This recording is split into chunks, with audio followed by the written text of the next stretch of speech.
Welcome to the magnificent Masai Mara on this sunrise safari.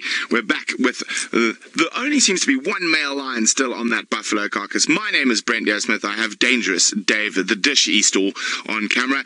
And we have a surprise. It's popping out of the torrent for the first time from the Mara is Jamie. I'm so excited. Jamie. Hi everybody. I made it. You made it, yes. Made it. So Jamie is going to be with us in the vehicle, but you might not see too much of it. We're going to be learning roads and all that type of stuff. But what a way to start with lions and Jamie's favourite. And there's lots of them dotted around the grass, waiting for the lion to move away. So let's go. Okay, we've got one. There's a Thompson's gazelle in the background. If you go further down the road, Dave, there's another one. No, down the road, Dave. Other down. Wait, no, left. Zoom. There, coming towards us. Yep. There's another hyena. And so that's two. There's about 3 or 4 in the long grass we can't see. There's another one walking across. But there's probably about 15 or so hyenas, but obviously they're still not quite ready to take on the male lion. But looking at them, they all look really well fed, so there's no real need to risk their life and limb battling with a Mara king when there's probably they get their own food somewhere else. But they are, of course, opportunists, so they're waiting for him to move off. He has gone fast asleep. You can barely see him in the grass now. He's just to the left of the carcass. There we go, you can just make him out. Now, I've also got some very good news. We had a guides meeting last night with the Angama guides, and just behind you'll see a line of trees. Now, that is called the Twin Streams. There's 2 streams there, and one of the Olololo lionesses, who is sort of an offshoot of the Angama Pride. They came from the Marsh Pride in 2014 together, have had 3 tiny little cubs. So what we're going to do is we're going to drive around and we're going to hope, to all hopes, we manage to spot those tiny little cubs in that drainage system. And especially while the big boy's head is down, there's not much to see apart from the odd hooded vulture who's still lurking about. But it is going to be a very exciting morning.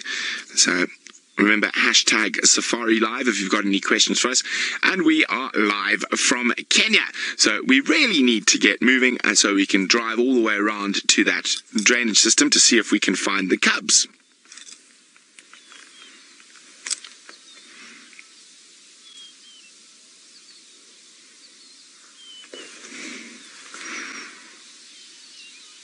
I have a question. Jamie has a question. Which male lion is this? Oh, which male lion is this? That is a very, very, very... No, you're not allowed to sit up. That is against park rules. Naughty Jamie. Rebel. So Jamie's wondering which lion. It's a part of a 4-male lion coalition. They are currently unnamed. They're sometimes called the Angama boys. I've started nicknaming them the Triangle boys, but they're not named yet. But there are 4 of them. Well, there were 3 here the other day, and one was off mating with one of the Angama lionesses down near the Samaki swamp. Okay, well, we're going to move on. While we do that, let's zoom all the way back to Djuma to see what's happening in the Greater Kruger. Welcome back to incredible Kenya and the Masai Mara. We're with a lovely big old elephant bull. Hello, big boy. Now, I have seen him before, quite a few times actually, in this area below Angama. So we do see him quite often. So it's always nice to catch up with him. And he's got an Ascari with him. Now, an Ascari in Swahili means basically a guard or a bodyguard. And it's very common, especially in East Africa, less common in Southern Africa, that you'll find an older bull who's accompanied by a younger bull. And so that's what we've got here. And there's the younger bull.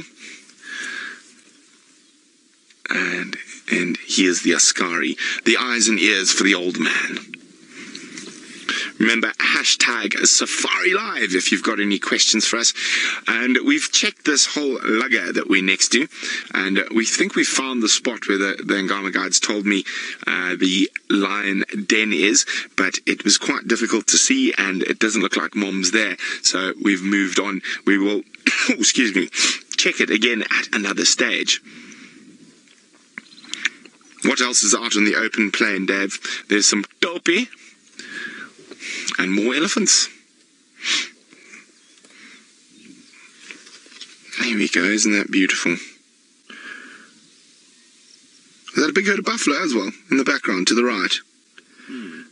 Oh, there we go, some buffalo in the Samaki swamp in the distance. I didn't even see them till we zoomed in. Hi, Kim. Kim is wondering, when will the Great Migration start? Now, Kim, it's all dependent on rainfall and weather patterns, but this year it looks like it's going to start a little bit earlier than normal. Normally it arrives in Kenya in early July. I think this year it's going to arrive probably middle of this month. But any time from June to July they arrive in Kenya, and then they spend June, July, August, September, and a bit of October in Kenya before they then follow the rains down south back into the Serengeti.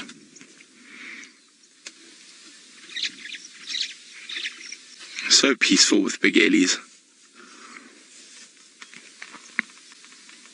I'm always double checking while we're out on an open plain like this, just to make sure there's not something else about.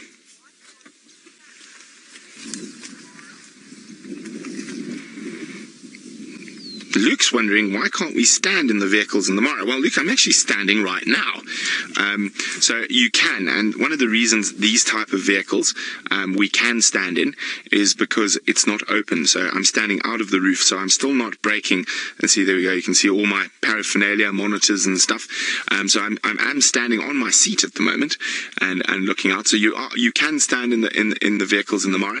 It's because they're not open, so you don't actually give that full bipedal figure. You just sort of give from the waist up. Well, in my case, from the waist up. In most people's cases, from about the chest up. Even Dave's.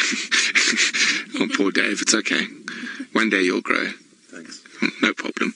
So, yeah, so you can stand in the vehicles in the Mara. The reason you don't stand in the open vehicles in the Sabi Sands is because you show the bipedal figure of man, which is the dominant diurnal predator, which could cause the animals either to run away or get angry, neither of which, of course, we want. Oh, where's my binoculars? Do you see what I've seen, Dave? I don't think you have.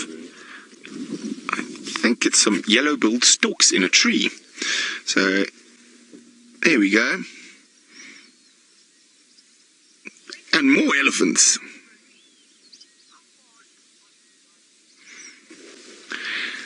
Anna-Marie is wondering how far into the horizon we can see there. Now, Anna-Marie, where those elephants are there and that other safari vehicle is probably close on 2 kilometers away from us. But if we go down towards the Samaki swamp, a little bit more to the right, I can probably see, on the horizon, 5Ks, 6Ks. And then if we, there we go, no, a little bit more to the right. You see the gap where the green is? We can see beyond. Oh, yeah. No, just come out a bit. So I just want to see where you are. A little more to the right. More to the right, more to the right. There. No, a little bit more. Little bit more. There we go. You can see through that gap there. You can probably see more than 5 or 6 kilometers. And you can see how far that is. And if we go, can you get the escarpment in, Darby? So, and looking down the escarpment, I can probably see 15 or 20 Ks down the Olololo escarpment.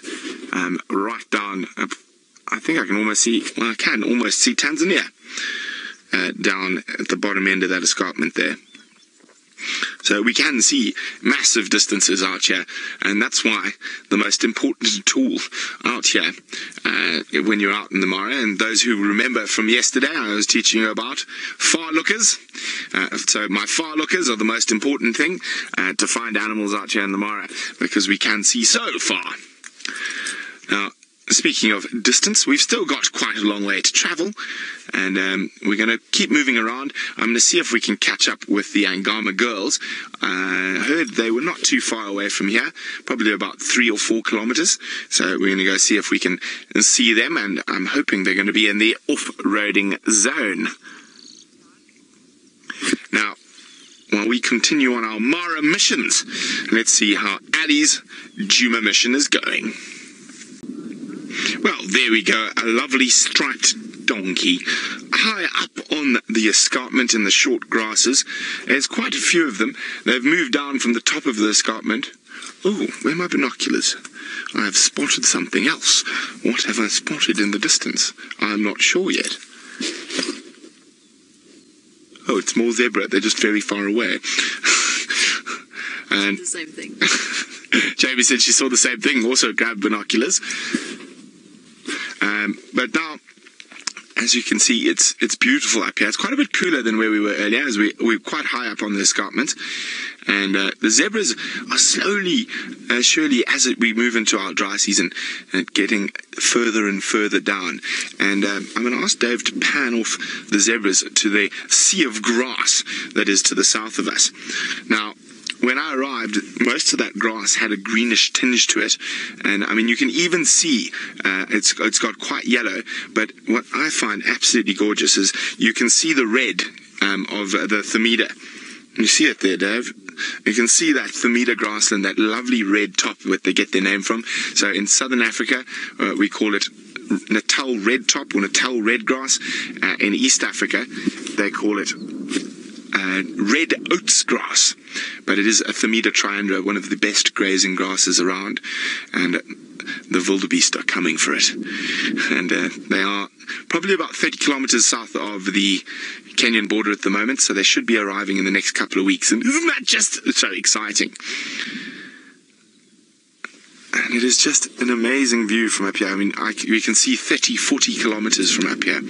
Even more, actually, 50, 60, 100 kilometers.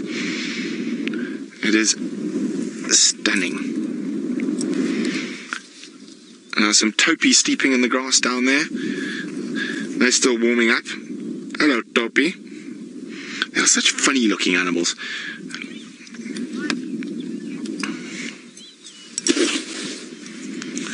Heidi is wondering where's north, south, east and west. So Heidi, I will wait for Dave to zoom towards us, or towards me. Hi Heidi. So Heidi is wondering where's north, south, east and west. So Heidi, that is south, where we were looking at that beautiful red grass. And pretty much over final control, or a little bit to the right of final control, is west.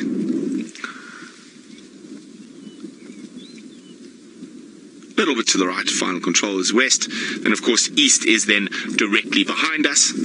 I didn't know you could go swing that far, Darby. Well, you can if you have to. So there's west directly behind us, and of course that leaves only north, which is over there. There we go, Heidi. Oh, north, south, east, west. Now, before we look at that, look at those tipple skirchies. The tipple skirches underneath the balanites. Isn't that, that's beautiful. Oh, it's gorgeous. The vistas here are just to die for. And every single time I come out, I just get blown away by it. Now, unfortunately, we're going to have to say goodbye to you, but of course Taylor and Ali will continue on in the drive. We have to get to a little, well, not a little, we have to, Steph, myself and Jamie have to go to a meeting, and to give you an idea how far that meeting is, let's go across over there, Dave.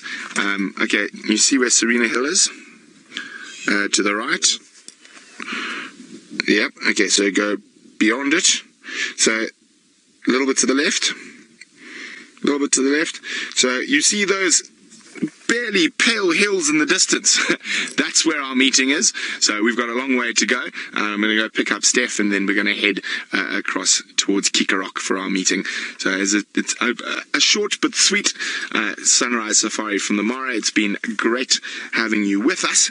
And of course, hopefully, if our meeting ends early enough, we'll see you on the sunset safari. Who knows, maybe we'll even force Steph to say hello, because he might be stuck in the car with us. That could be fun. I'll go Uncle Steph, very busy man trying to get camp finished and everything done at the moment. But as I say, so we're going to head back up the hill, go fetch Steph, grab some more water, and then set off on our it's probably about a 220 kilometer round trip to where we're going, and we've got to be there at 12. Now, speaking of driving, and someone who's not going to drive as far as us, let's go back to Taylor in South Africa.